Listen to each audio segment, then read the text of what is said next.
back, baby. Offense, you know what to do. It's football time in Tennessee.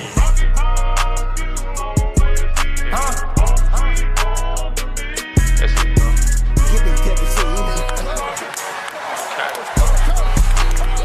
What's up, everybody? Welcome in. This is the latest episode of the 1796 Sports Podcast. Wow, we got a lot to talk about today. Busy day on the pod.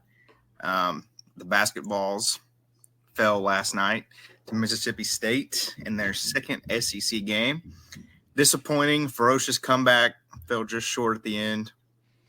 And then, unless you've been living under a rock, you already know there's a ton of coaching news, both college and professional, that we got to get to. So, Jim, Ryan, what's up, boys? What's up? Good price. What did y'all think about the game last night? Obviously, disappointing loss. I'm not panicking or anything. It's early. It's a January loss, So, Jim, what did you think about the game overall? So, I'm not going to lie. I watched the first half, turned it off. Somehow they come out at halftime, look like a completely different team. Really just want to point out that I'm really disappointed in the performance we got from Vescovy and Triple J, two extreme veterans in college basketball. And, man, it's just if they just even one of them showed up, we win that game, even with the terrible start. So it's frustrating, but it's really nice to see the heart they had to put it in to make a little bit of a comeback and make it an interesting game. Dalton Knecht's back, and I'm really interested in seeing what Ryan has to say because I know Ryan was a little bit frustrated yesterday. Well, Jim, I think I have a right to be. I talked to Josiah Jordan-James when I was a sophomore in college the year before he came because he was on a recruiting trip with Rick Barnes. And Rick Barnes said, "This is your new point guard." That was 6 years ago. And this dude's dropping a whopping 3 points in his senior season on the road. I just don't understand. Vescovy, he played well on defense in the second half, but it's just frustrating. There was a possession down the stretch where Josiah gave up an offensive rebound and then fouled the dude for an and one. Yeah, you can't have that from your seniors. And Vescovy shouldn't have gotten 2 fouls in 4 minutes to start the game. There's numerous things you can go into with those two, but they have got to get it turned around quickly. I mean, I'm sure we'll talk about more from the game, but that was my main takeaway too, Jim. I mean, you got two people with 10 combined years of experience almost shitting their pants. Yeah, at what point do you look at it and say, do I put a young guy in this game? Maybe like a Jefferson or Carr, put someone in that maybe will spark the game a little bit. We were lucky that Dalton Knecht just started going absolute crazy, at some point in the game. Mm-hmm. But overall, I mean, I'm not taking anything away from Mississippi State. Mississippi State is not a bad basketball team by any means, but Tennessee should have blown them out. And we saw it in the second half. If you got second half Tennessee in the first half, oh boy, this is like a 20-point win. Yeah, I mean, it's like you said. There's nothing to take away from Mississippi State. I mean, it is a quad one loss on the road to a team that will be in the NCAA tournament. Tolu Smith and that Hubbard kid who looked like prime Kobe. I have no idea the circus shots that he was getting to go in. That was pissing me off. But besides that, Mississippi State is a good team. You're playing on the road where, the refs are always going to be – you're always going to have a home whistle going against you on the road in the SEC. That's just the bottom line. I've watched it for 10-plus years now. It happens. Mm-hmm. But, Mississippi State is a good team. That's the whole point of that spill. Yeah, they are. I mean, it's still – they're not one of the teams we, were worried about. But, anything can happen. I want to point to something that I haven't seen enough people talk about. Everybody's been, ragging on Triple J and Vescovy, rightfully so. But Adu is frustrating because it's if the other team has an above-average big man, he's useless. Mm-hmm. Kansas, Purdue, and now Mississippi State, anytime the other team has an effective big man, he can't do anything. It's like he can only beat up against terrible teams. Yeah, and we've seen it between obviously Zach Edey, Dickinson, and Baycott. And those three are, don't get me wrong, those three are the best three big men in the league. But I didn't expect him to struggle like that today. And I'm not expecting Adu to score 20 points a game. But, I mean, getting fouled out did not help this team. And I don't know. It seems like Rick Barnes is so stuck with, like, his rotation of 7 or 8. But, like, in a game like that, I feel like at one point you have to try something else. Yeah, I mean, Awaka ended up fouling out too. It was near the end of the game, but he did as well. I mean, you've got to build some post depth when they do. Just it looks like he just gets overpowered against decent big men, like Bryce alluded to. It's happened 4 times now. That was the reason we lost in all of our losses. And he needs to step up at some point and decide, like, I'm going to rise to the occasion for once against one of these premier big men. And Tolu Smith is a premier big man. He's a senior. He's good. And everybody saw it last night.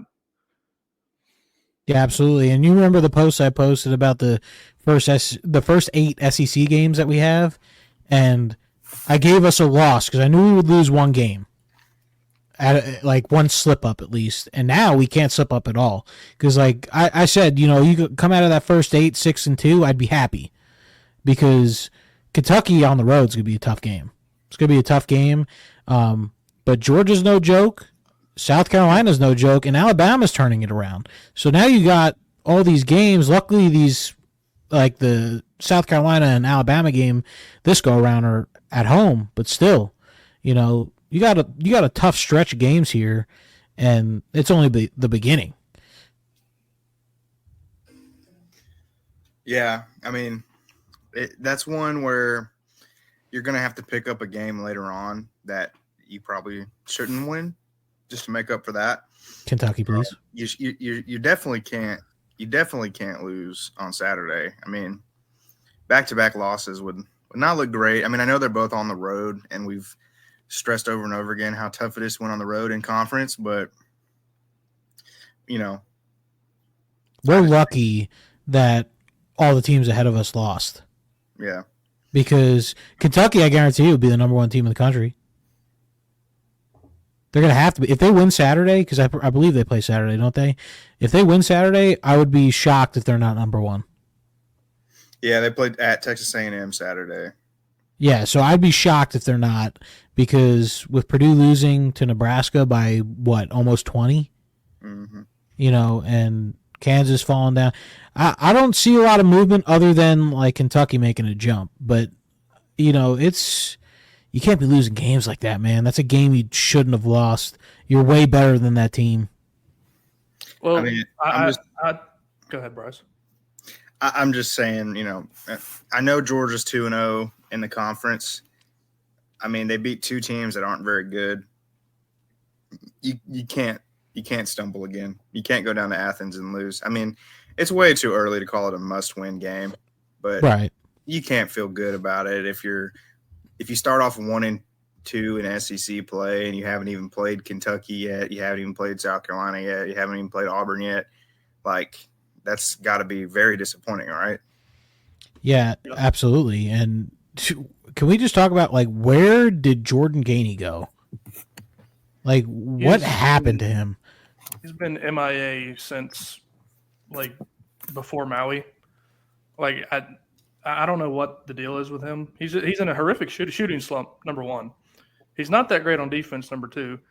And when you add in turnovers, he's unplayable. I don't know why it's part of the reason, and you said, Jim, earlier, why don't we look at somebody else off the bench? We did look at Freddie DeLeon off the bench in the first half for a little stretch there, and he made some good plays. So I expect Freddie DeLeon to play on Saturday because Jordan Gainey is just not cutting it right now.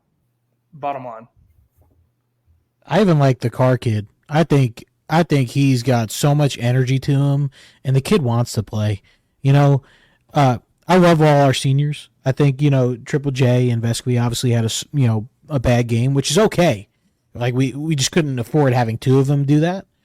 But I don't know. The way I look at this game, you can look at it two ways. You can look at it the negative way, which a lot of people are, or you look at it in the positive note. Honestly, I'm glad we had this game now because I think this team is going to turn it around, and they should go into Athens and roll over Georgia and gain some confidence back and go on a little bit of a run until you need to have that run up until the Kentucky game because Kentucky's not unbeatable. I hate to tell all you Kentucky fans, you guys aren't unbeatable. You guys lost to Wilmington at home. Okay, you could lose to a Tennessee team at home, and Absolutely. Yeah, I think this loss came at the best time it could come at. I wouldn't want to win these first three games and then have a horrific loss. The last time Tennessee won the SEC regular season in basketball, we started 0-2 in conference. Exactly. Yeah, it's by no means, a death sentence or anything. It's just, like you said, Jim, kind of piggybacking off of that. I think it is pretty impressive, actually, when you think about the fact that Triple J, Vescovy, I know you said two, but, really it's three. I mean, Adu had 9 points, but, really three of your starting five did nothing. And you still had a chance to win at the end. And Jordan Gainey did nothing. So literally zero. That's four players that you rely on. That's four players that didn't show up, and you still almost won. Yeah, I mean this team's got heart. It's just I feel like it's every game, and you guys could probably agree with me. It's like this: they come out in the first 4 minutes. It's like, who the heck is this team? It's like almost every game. It feels like where you expect this team to go up 15 like they did at Michigan State during the exhibition game, and they don't. And then you go into halftime, and it's like a 5-point game instead of it being like a 20-point game. Yeah, the slow start it's definitely a thing. It's not a fluke anymore. It's always been a thing. It's hard to beat. We've already covered that Mississippi State is a great team. It's hard to beat bad teams on the road when you start out the way we did shooting. 22 points in one half, bro. 22 points in the first half. That's a problem. Deal. Yeah. The fact that we scored 50 plus points, 50 points exactly, actually, in the second half is a testament of how good this team is. And that's with two of your players at three, like Bryce said, three of your players, star players, struggling. Mm-hmm. If we could have Dalton Knecht stay like that, oh boy, but we can't rely on just him and Zakai. And we've said it before, this team can survive one or two players having an off night, just not four. Mm-hmm. And last night would have been the perfect time for Gainey to have double digits off the bench. That would have been game changing. But, you can't, not many teams can afford four players that regularly contribute, not contributing very much. What team could survive that? I mean, Knecht and Ziegler did all they could. And I think if they had just an iota of help from someone else, that's a Tennessee easy win. I think if Adu didn't foul out, we won that game. Yep. That's just my opinion. I think that really was a killer at the end of the game. And don't get me wrong, I think that last call was not right. But, I mean, you shouldn't have been in that position in the first place. No. Bryce just said, if you have nobody show up except two players, you get what you got. And that's all there is to it. Nobody else hit a three besides Dalton Knecht or Zakai Ziegler. They combined for 54 points out of the 72. That's ridiculous. Yeah. And Zakai Ziegler is going to get hurt again if he's having to play 35 plus minutes every fucking night. And it shouldn't be like that, man. That's just going to happen. And I really want to see Freddie DeLeon get all of Jordan Gainey's minutes next game. I mean, it can't. I mean, what could it hurt? If Gainey can't play a lick of defense, so if he's not hitting threes, then there is no point in playing him. 0 of 5, 0 of 4 from 3, 1 turnover. Yeah, I mean that's a net negative. I mean, there's no if you're 3-pointer off the bench, your 3-point shooter off the bench, you can't hit a shot. I mean, bye. And I don't think – I'm not saying for the rest of the season, and I don't think you are either. I mean, I think we still think Gainey's a good player. Like he is, absolutely. I still think he'll come up big in March. I think he's just a streaky shooter, and he's probably got some confidence stuff going on right now. But if I'm him, I'm in the gym hitting 300 shots a day. Like, if you want to be something, he needs to be fixing that issue. Yeah. Yeah, and I'm sure, it doesn't bother anybody more than it bothers him. So I'm sure he'll get it fixed. But like you said, Ryan, there needs to just be a spark. Make a change to try to light a spark. Jefferson. I would love Is it. he even alive? Bro, like, why doesn't he play? Like, you can't be that bad on defense. That's all I'm saying. Well, I mean, the Gainey's guy who not good on chooses. defense. Yeah, exactly. His Bryce. dad's a coach, though. I mean, Exactly, and I That's wonder true. if there's some form of pressure when your dad's the assistant coach, and he probably vouched for his son to be transferring into Tennessee. Like, but at some point, Rick Barnes has to say, "Listen, your son's not cutting it, and we're gonna have to put him way down the bench, unless he gets it right within the next 2 games." I expect that to happen. yeah, but I expect this team to turn it around. I think this was, like I said earlier, I think this was a good time to have this game. Yeah, I mean, we've already been over that. It's not going to be an easy game on Saturday. Georgia is a pretty good team this year. Also, we won there when 2 years ago, whenever it was the Kennedy Chandler year, we won by 7. The last time we won in Athens before that was 2011. So it's not very often we go down there and win. So we're gonna have to bring a good effort again. Well, and I got some more bad news. Georgia has a 7-foot tall guy. So Perfect. Well, I mean that's. But is he good? Is he good? Yeah, I'll miss out a 7'5" guy, and that didn't matter much. Yeah. Adu could drop 20 on a guy like that, but it's just he needs a lick of talent. You know what I mean? yeah, I mean he leads them in rebounds, which he should if he's 7 foot tall. But we'll see. Yeah, I think Adu struggles with the physicality. I don't think he struggles with the height and the length because he's Right. as lengthy as anybody. He struggles with the physicality. Right. So if this guy's like 7 foot 280, he might struggle. Yeah. Well, anything else basketball wise you guys wanted to hit on tonight? I'm just going to say this right now, and for the record, I think I'm gonna call it a bold take. I think this is going to be the only loss you'll see for a while in Tennessee basketball. I don't think that's a stretch. This team is like, as long as they avoid the disaster starts for normally the disaster starts for 5 minutes before last night. You can't have them last the whole half and win on the road.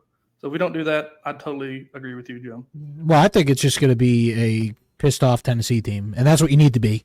I don't know how a team like that with the the talent they have, they're going to be pissed off, and especially guys like Vescovy and Triple J. I expect to be pissed off, and I expect them to go on a big run here. Yeah, I do have one more thing to say, Bryce, before we move on to our other topics. We saw Mississippi State look like a JV team whenever we pressed. Why weren't we doing that from the beginning of the game? Yep. If we need to scout Georgia and how, like, if they have good ball handlers or not, and if they don't, we need to be pressing from the word go on Saturday starting at noon. Simple. Because they looked awful. We would not have been in that game if we didn't start full court pressing. And I wish we would have started earlier. I agree. Yeah, I don't know. I'm not going to doubt Rick Barnes, but it does seem like he gets a little hard-headed sometimes. Like you said earlier about the rotation, not expanding the rotation, especially. And you got quick guys on the bench, man, like that'll go get the ball in situations like that. But anyway. Yeah. Well, So we know what's going on with basketball. So now we got to move to the elephant in the room. So you see what Literally. I did? See what I did there? Yeah, literally. So Nick Saban, Lord Vader, has retired. Gone. Get him out. Bye, Felicia. That is, it still doesn't feel real. It feels kind of like a fever dream. It's like, I can't believe the bad man's really gone. And obviously we're going to get into what that means for us, for Tennessee, like where we think they go from here, yada, yada, yada. We'll get into all that, but it really is crazy that it just came out of nowhere like that. I mean, obviously I'm sure the Alabama AD knew about it, but the fact that it just came out of nowhere yesterday and, National Signing Day is a month away. It's just crazy. What was you guys' initial reaction when you heard? I didn't believe it. Like, I had to look at a million pages to make sure it was correct. As soon as I saw it was from VFL Chris Lowe, I took it at its word. But the first thing I did was call my mom because she's married to an Alabama fan. The second thing I did was call my brother that went to Tennessee with me, who I dorm with and has Hall and Ball Hall. And the third thing I did was touch myself. Well, the way I look at at Nick Saban leaving is all the recruits that literally picked Bama to go play for Nick Saban. Well, yeah, and it's already a thing. Like, did y'all see the 5-star Ryan Williams, one of the top receivers? He gone. He's going to Auburn, I guarantee it. Yeah. After what happened at that basketball game with him, yeah. Well, the thing about it is, I don't think anybody goes to Alabama because of the booming metropolis of Tuscaloosa. Preach. I don't think anybody goes to Alabama because of the culture and the state. Like, the reason people go is because Nick Saban gets you to the NFL and he's the best coach of all time. And now he's gone. And, like, I don't think they're not getting anyone good either. They might get somebody good, but they will not be half as good as Nick Saban was. Well, that's kind of my point, though. Like, first of all, I think this is where you're going, Jim. First of all, if you're already an established coach at a top Power 5 program like Sarkisian or Dan Lanning, why would you want the Alabama job? Like, I know that everybody like thinks of Alabama as a top job, and I'm not saying it's not. I mean, it's definitely a top job, but in this scenario, I don't think it's the best job because why would you want to go there right after Saban had a historic run of dominance? Unless you win a championship your first year, everybody's going to hate you. Like it's kind of like what we talked about with Kelly and the Lady Vols. Like after Pat Summitt, taking that job after Pat Summitt is terrible because everybody's expectations are sky high, and it's going to be the same thing in Alabama. Do you really think that the Bammers are going to be fine if you go 9-3? No, if you go 9-3 your first year, they're going to fucking hate you. Yeah, and from what I've read from On3, and take it with a grain of salt, but Lane Kiffin ain't coming, Dan Lanning ain't coming, and Dabo Sweeney ain't coming. I know they don't want Dabo Sweeney, but that doesn't leave you with a lot. Honestly, I think the best candidate for them is going to be Mike Norvell from Florida State because his buyout's so low, and he's going to bring some good athletes to the table, but. I think this is a huge win for the rest of the SEC. If Mike Norvell goes to Alabama, that would be the biggest cuck sports move since Kevin Durant going to the Warriors. After he spent a month crying, that would not be a great look for him. But can't beat him, join him. Yeah, well, I don't know if actually, sorry to cut you guys off, but just posted on 3, the NCAA is expected to penalize Florida State for NIL-related violations. So that I don't know. That might be a dip-out situation. Yeah, he's definitely leaving then. That is interesting. I think Norvell's probably, of the names that we've mentioned, probably the most likely. And I think he's a good coach. I mean, he's young. He has had success in the South. I mean, he took Memphis to a Cotton Bowl. Like, that's pretty impressive. And then, obviously, the debacle with Florida State, their season this year, pretty impressive. The one thing is, though, is I don't know if he is the best recruiter. I mean, Bud Elliott of 24/7 Sports covers Florida State, and he was talking about how relative to their on-field success, you have to be disappointed with Florida State's recruiting class this year. Like, considering they just won 13 games, you'd think it would be better. I mean, they got out-recruited by Miami. Like, Miami got all the best players out of their own backyard. So, like, that's a thing. But he is young, and like I said, he's had success in the South. So it's not like a short-term hire, you know, because I've seen some people, which I think this is completely stupid, but I've seen some people float like Pete Carroll. Like, why?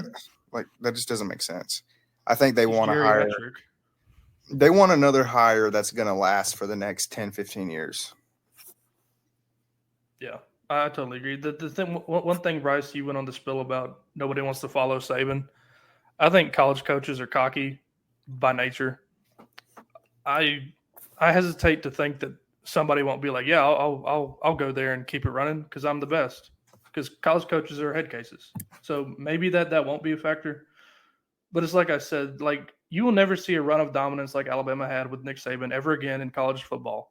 Nobody's ever going to live up to that, and you know they're about to maybe do what they did from the mid 90s to the 2000s, which is go through coaches like shoes. Well, I mean, go ahead, Jim. I was just gonna say, can we just say that Alabama might have a 2-loss streak every year for a while? Like, are we just gonna agree with that?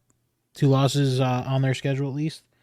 Yeah, I mean, people might think this is an overreaction, but you know, not knowing who the next coach is going to be, I don't think it's even an overreaction to say I don't think you can go ahead and guarantee an Alabama loss every year anymore. I mean, I know most of us with BVS and stuff, like we all kind of just assume Alabama is going to be a loss every year, but I mean, you can't do that anymore. You don't have Saban there. Like, right. Look about this game coming up this year, Bryce. Like now it's like, oh man, we could beat Bama. And we could potentially look at a 10 to 11 win season.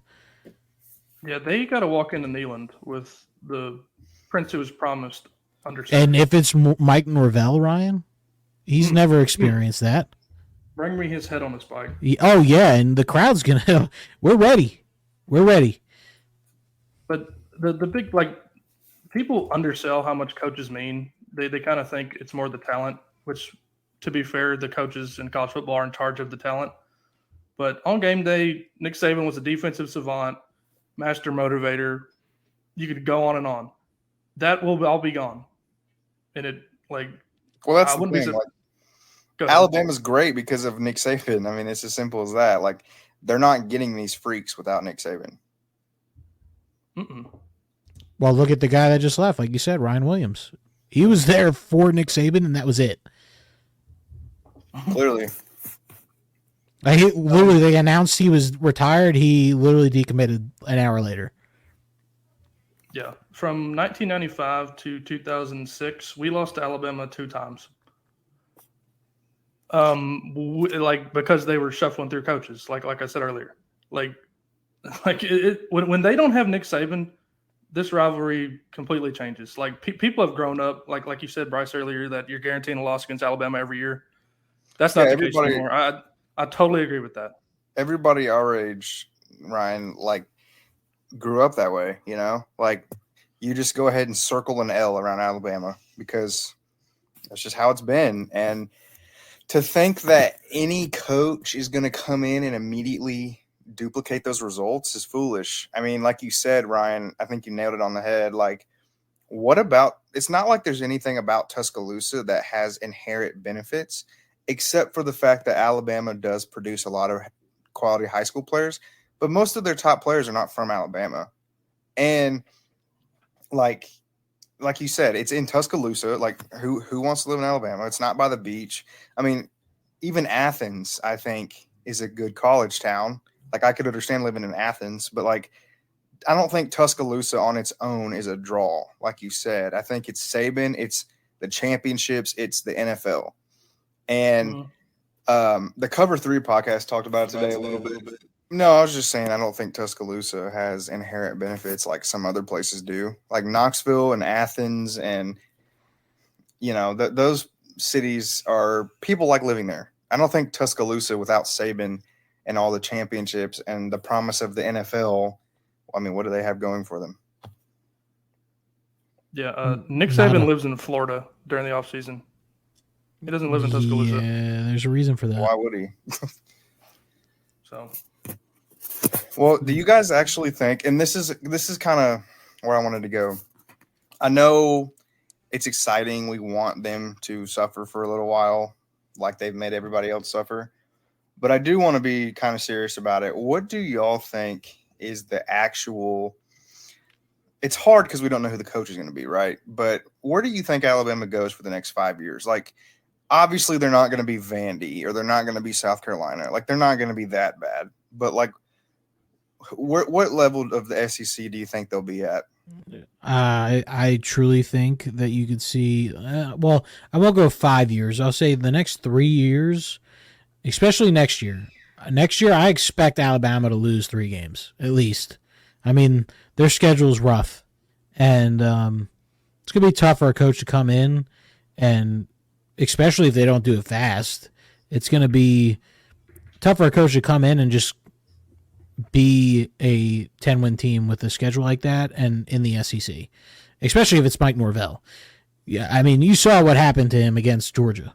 Like, I don't care, like, all your players were out. Like, that was going to happen regardless. Like, and that's what, I don't know. I think Alabama's going to be a 2-loss team for a while, and it's going to be hard to replace Nick Saban, man. I mean, it's hard to replace the greatest of all time.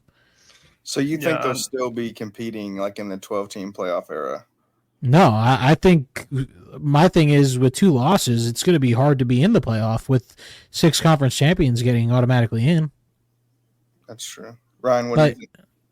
Sorry. I'm going a little bit lower. I think they're 8-4, 9-3 next year at best. Like I said it earlier, you cannot undersell how much Nick Saban means to Alabama. Like, he probably could have gotten Vanderbilt to consistently winning 10 games a year. Like, he is. It's gonna be a lot different, and like that they might come up with a 10-win in the next 5 years, but I really see 8 to 9, because the thing about, like, even when they were middling in the 2000s, they were paying players just like everybody. But now everybody gets to pay players, and it's not a secret anymore. Like, everybody is using the money. It's not just a few teams, and one of those teams was always Alabama. Like, and you don't have Saban. Like, they're going to fall off pretty like dramatically. And there's no telling on who leaves. Well, that's the thing too. Like, depending on what coach they can get in there, they're going to have to do it soon, right? Because you want to stop the bleeding on the recruits leaving and people jumping in the portal. And they still need a DC too. Like, that's another thing. Like, Kevin Steele also retired. It's not like it's the exact same staff, just minus Saban. Mm-hmm. Yeah, so the report yesterday is they want to be done with this in 72 hours, and now we're at 48 now. So they're wanting to move fast, right? Bryce. It was yesterday, right? So 24, wasn't it? Yeah, 48 hours left is what I meant. Gotcha. But, like, the point is they're wanting to move fast, and if they move that fast, I don't know if they're going to get the guy who is the best fit for the job. They're just trying to get the spot filled, like you said, Bryce, to stop the bleeding in recruiting. Okay, well, let me ask you all this. If you were the AD at Alabama, who would you be going after right now? Honestly, I'd be going after Sarkisian. Yeah, me too. But he ain't going nowhere. But how true is the stuff I'm hearing about Nick Saban still having an office and stuff? I guarantee you that's true. If that's true, who would want to go coach there? Yeah, he's going to be micromanaging the piss out of whoever is there. I think it's the reason Dan Lanning didn't go. But also, Dan Lanning has probably the best NIL situation in Oregon. Mm-hmm. Yeah, all that Nike money. Exactly. Yeah, I mean, but it's the same thing with Sark though. I mean, Texas is Texas again. Like Texas is one of the most powerful brands in college sports. Like everybody knows their logo, everybody knows the Longhorns. So, would you really leave that though for Alabama? No, absolutely not. Yeah, Yeah. the only way that I could see that is if they weren't coming to the SEC next season. But they are. A boatload of money. Yeah, it would probably take 15 to 20 million to get Sarkisian to Tuscaloosa, which is not that's not going to happen. Well, I'm telling you, I think it's going to be Mike Norvell. I do too. I think that makes the most sense. I think it would be the most seamless transition. And unlike Lane Kiffin, he wouldn't drive him crazy, the boosters crazy like Kiffin would. I don't think everybody knows Kiffin wants the job. That's Kiffin's dream job. He can't leave. I don't think Alabama's boosters would put up with him. I don't think his antics and his trolling, I don't think they would have the patience for it. I think he's in a good spot where he's at, to be honest. I do think Lane Kiffin could handle some of the pressure, but it's like you said, Bryce. Once you start pissing off the people who fund the program, it's not going to work out long. The guy that the guy that I want them to hire, because I think it would be a massive massive mistake. That kind of makes sense. It made sense like 4 or 5 years ago, but not really anymore now. Is Dabo Swinney? I think that would be a tremendous failure. Yeah, because he doesn't use the portal. Yeah, he doesn't commit to NIL or use. Yeah, exactly. Well, their fans have already said like it will be hell if Dabo Swinney gets hired. Yeah, but the guy that I want that I would hire if I were them, I would go make Jim Harbaugh say no. I would go make Kalen DeBoer say no. Yep. Who's the Washington coach? Yeah, Kalen DeBoer. Yeah, I think he's another good one that they might try and get. And then lastly, if you strike out on those two, I would go make Lincoln Riley say no. But Lincoln Riley runs from the SEC, so he probably has no interest in coming back. So yeah, he just gets slaughtered. Well, another name. There's a couple more names I saw thrown out, and I think it's strictly just because. Well, number one, D'Amico Ryans. I don't think that he would do that though, because he's got C.J. Stroud, he's got an NFL job, and he's doing fantastic. He doesn't have to recruit. What about Bill Belichick? No way. No, what do you think? You can't. Alabama ain't gonna throw $20 million at Bill Belichick. Well, listen, somebody did suggest Mike Vrabel, which. Oh my God! Please no. Think about that for a second. Now, if Mike Vrabel went to Alabama and it actually like worked out, and just imagine how sick Ohio State fans might go like kill Ryan Day if that happened. So you really think Mike Vrabel's not going to wait for Ohio State job? Because it's coming. I think that's true, Jim. I don't think Vrabel's leaving the NFL unless it's Ohio State. Yeah, well, I think he's going to be the Patriots coach because Bill Belichick is gone. When he goes 3-13 at 3-14 at the Patriots, then he might go back to Ohio State. We'll see. Well, yeah. How long does Ryan Day stay in? I mean, at this point, like they've been calling for his head for the past 2 years. Well, especially when your arch rival just won the national championship. Yeah, there's a lot of pressure on Ryan Day this season. I thought it was on him this year. Yeah. Same thing with Billy Napier, though. Like, well, Sunbelt Billy's done, dude. He's got no chance. And I saw a list. I think it was like FanDuel, the odds to be the next Alabama coach, and Sunbelt Billy was on the list somehow. I wish. That has to be a joke because, like, no, I would rather hire Forrest Gump than Billy Napier. Like that makes absolutely no sense. I mean, I would love it. Yeah. A lot of other people though have mentioned Deion Sanders. I think that would be an absolute disaster. Oh my God. I think it would be a disaster. I mean, let's just call a spade. I don't think he's there for the clicks, bro. Well, I don't think that the old white billionaires and 100 millionaires that give Alabama money are going to be okay with Deion as the head coach. Really? I don't know. I think he would annoy them. I think he would be Yeah, but think flat about would be a thing. just think about it for a second. If he did become the coach, that would be a massive get. Because think about all the players he's pulling in at Colorado. Yeah, it would sell tickets and it would get recruits. I've said it before. I don't think Dion is a very good X's and O's coach. Correct. He's a great marketer. He's a great recruiter, and by all accounts, he's a pretty cool guy. But I don't think he's a very good X and O's coach, and I don't think he would fit in very well. Ryan, you would know better than me. Do you think the boosters of Alabama would go for a guy like Dion? No, he's not buttoned up enough. It's the same way I don't think they'd go for Kiffin. Yeah, I totally agree. It has nothing to do with race. Well, it might, but I'm not going to speak for them. But, hell, what was I going to say? Just talking about Alabama coaches, Deion Sanders. Yeah, Dion, like, I think that if they were to hire Dion, he would have to take a pay cut to hire coaches that know what they're doing, X's and O's wise. Because I really don't think – I think whenever he succeeded at Jackson State, he had the talent advantage big time. And you saw what happened in the Pac-12 this year, or the Big 12, this whatever shit-ass conference that they were in. He went 4-8 when he didn't have the talent advantage. So he would have to take a pay cut to hire some decent coaches to run with him, and he would take on more of a role of a CEO if he were to get the job. And if he doesn't do that, he will be gone in less than 3 years. Yeah, I don't think it's going to happen. Like I said, I don't know. Dion and Lane Kiffin just don't seem like the personality that Alabama's going for. I think they're going to go a different direction.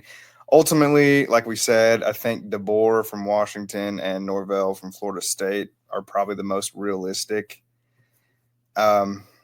I know Washington, people might say, why would he leave Washington? They were just at the top, but Washington ain't recruiting like Alabama's recruiting. The best players in high school are in the South. It's a real thing. And Washington doesn't have quite the NIL advantage that Oregon does in the Pacific Northwest. So you're playing second fiddle to Oregon, and you don't recruit very well in the South. So that's why he would do it. Yep. How about we move on to the in-state coaching vacancy? Oh, you mean the NFL? Mm-hmm. That's exactly what I mean. Yeah, so I'm really actually curious to hear Jim's opinion on it, because something that I've noticed, especially in the media outside of Tennessee thinks this is the stupidest move ever. And media and fans from Tennessee who are around the team and watch every game think it's a smart move. So I don't know what that tells you. And to me, we don't talk a lot of NFL on here, but what I can say is over the years, anybody who knows me, I was kind of one of the first people out on Vrabel. He's always seemed like an egomaniac to me, which is proven true, by the way. An egomaniac, his way or the highway, stuck in his ways kind of guy, not willing to adapt to the times. And I think he had a problem with Rand Carthon becoming the general manager. It's not who he wanted, and he threw a hissy fit about it. And I think he kind of thought he was more important than he is. Do I think he's a good coach? Yeah, I think he's a really good coach. And it's not mutually exclusive. I can think it was the right move to fire him while also admitting he's a good coach. It's just not the right coach for the team at this point. They need a younger offensive mind. See if Levis is the guy or not. You need somebody that's willing to work with the GM. Vrabel clearly wasn't. And we need to stop pretending that the Titans are a good team and start admitting that we have to rebuild. Vrabel didn't want to do that. So it is what it is. I mean, could it go wrong? Absolutely. But I think I think that they wouldn't have done it unless they had a pretty good idea where they were going to go. Yeah. Bryce, why don't we hear Jim? Correct me if I'm wrong. You are a self-admitted casual Titans fan, correct? I feel like that might be a push. A newer Titans fan. I'm interested. I'm interested in it. I've been a Giants fan my whole life. We suck every year. It seems like we never get good. Now I did get to live through 2 Super Bowls, which was cool. Which is why I feel no sympathy for you, but go on. But I think this was a dumb move. I do.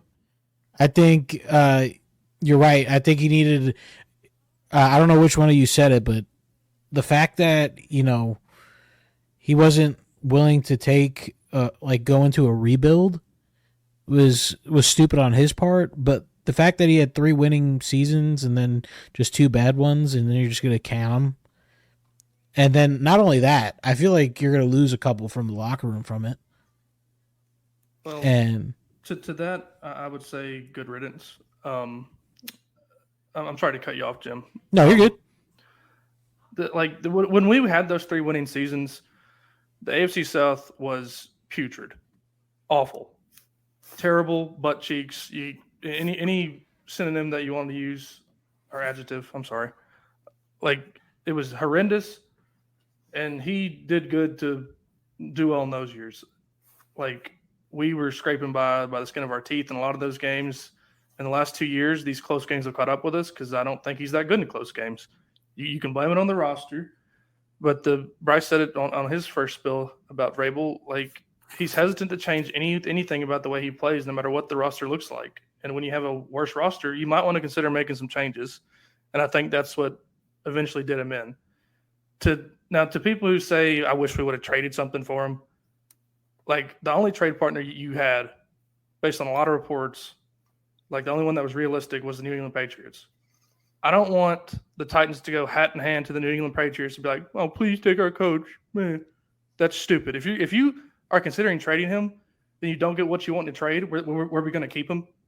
Well, if you're considering trading him in the first place, just go ahead and fire him. I can't stand people who want to just kneel down to the Patriots and beg, please take our coach. Can I chime in real quick? Because I did want to mention something about that. So the thing about the trade that I don't think people understand, you cannot just trade a coach willy-nilly like you can a player. I don't understand why people don't realize that.